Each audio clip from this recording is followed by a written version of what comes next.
खुलुमबाय दिनै शर्ट गुसुङैब्लाबो मोनसे भिडिअखौ आङो लाबोदों आरो बुंथारनांगौ होननानै आं सानो। दिनै सावथाल दावराव, दिनै राजा बिस्मितनि बुथारजानाय बेफोरबादिनि माखासे रेसपन्सिबोलखौ दिनै BPF सरकार फैनाय लोगो लोगो जाबाय होननानै सोरबा सोरबा दार्शनिक होननांगोन बिसोरखौ, मेलेमजिबि सानसुमै सान्थौगिरि बिथांमोना बुंसोलायदों, कमेन्ट्सनि गेजेरजों फोरमायहरदों। दिनै राजा बिस्मितआ थांनानै पार्टिकुलारलि लाइभआव थांनानै बेयाव माखासे हिंसाखुरिया सावथाल बिथां दुथांफोरजों बाव बिदि जाबाय, बुथार जाबाय, बेयाव जोंहा जोबनो गैयै दुखु दं, बयबो दुखु खालामो, बर' हिसाबै बयबो दुखु मोनदों बिदि जानानै। दा बेवहाय बिथाङा जाफैबाय आरो बै अख्रामनि सावथालफ्राबो मानिबा जसाव गुबुन जायगानिफ्राय खान्दा गोलाव लाग्राफोर हाबफैनानै थानायनि जसाव बिथांमोना बेखौ दांबाय माबा मोनसे फाव फान्दायनानै। बेजों हाग्रामा महिलारि सारा मा सोमोन्दो दं? बिथाङाथ' सासन खुंगासिनो, मोजांखौनो जाजानो लुबैदों। बेखौथ' BPF सरकारखौ बुंनानै नोंथांमोना मा लाब जानो? दा बिदिनो लागाथार जालांबाय सावथाल सुथाल, बेफोरजों मा हिसाब? सालाखाथियाव बम मोननाय पुलिस बिफाना फोरमान होखाबाय नाक्सालाइसफोर होननानै, बेखौबो नोंथांमोना हाग्रामा महिलारि सारखौ बुंहरो। बेजों बिथाङा मा सोमोन्दो दं? नोंथांमोना बुंहरो BPF सरकार फैयोब्ला बिदिनो जाखायो होननानै। दा प्रमद बर'आ बिथाङा मालाथो इसिबां सान्थि भाबै रायजो खुंथारखो? एसेग्राब सान्थि जाथारदोंना प्रमद बर' बिथांनि समाव, जे बिथांनि समावनोथ' जनक आरो जोंसारखौ आफ्टार साइनिं पिस एग्रिमेन्ट मानो फेक इनकाउन्टार खालामजाबावा?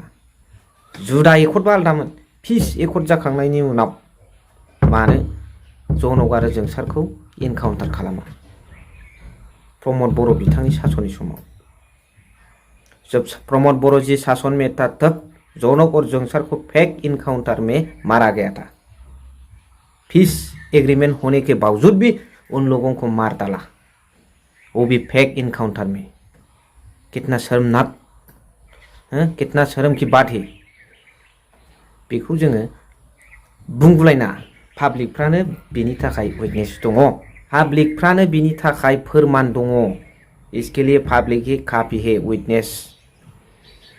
दा बेखायनो प्रमद बर' बिथांखौबो नोंथांमोना बाराद्राय गाब फुनद्रायनानै जोंगा मागा दोनहरनांगौ गैया।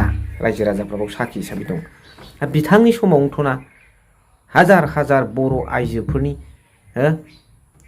हाफोरखौ दंस' खालामनानै थार्मेल पावार प्रजेक्ट गायसननानै 15,000ल' साख्रिनि थाखायनो, 15,000 जनल' साख्रिनि थाखायनो माखासे थैजों सोमोन्दो गोनां, देहाजों सोमोन्दो गोनां, फिउचार जेनेरेशनजों सोमोन्दो गोनां हाखौ गुबुननो फाथायहरनो नागिरदोंमोन। बेवहाय रोजा रोजा बर' आइजोफ्रा पार्टि सायख'जासे, हारि सायख'जासे सोमावसारदों। आरो बे सोमावसारनायाव बिथाङा बेसेबां लाठी चार्ज बाहायदों? जब थार्मेल पावर प्रोजेक्ट प्रमोद बोरो जी ने वहाँ पर्वत जोरा में इस्टेब्लिश करने के लिए कोशिश किया था, तब बोरो लोगों ने जो भी हो, महिला पुरुष जो भी जाति का हो, प्रोटेस्ट किया था। बेवहाय हजार हजार बिथांमोना ओंखारदों और यहाँ पर आम जनता ने लाठी चार्ज खाया था। ये सिर्फ प्रमोद बोरो की शासन में हुआ था। तो आप लोग कैसे कह सकते हैं प्रमोद बोरो जी का शासन संपूर्ण शांति भावे, शांतिपूर्ण भावे चला गया था? ऐसा कैसे कह सकता है आप लोग? नोंथांमोना बुंनो हाया, बेखायनो बिदिखौ बाराद्राय बुंनो नाङा। दा नोंथांमोना मा सानो कमेन्ट्सनि गेजेरजों फोरमायहर, आङो कमेन्ट्सखौ फरायगोन। थेंक इउ भेरि माच फर वाचिं, लाभ इउ।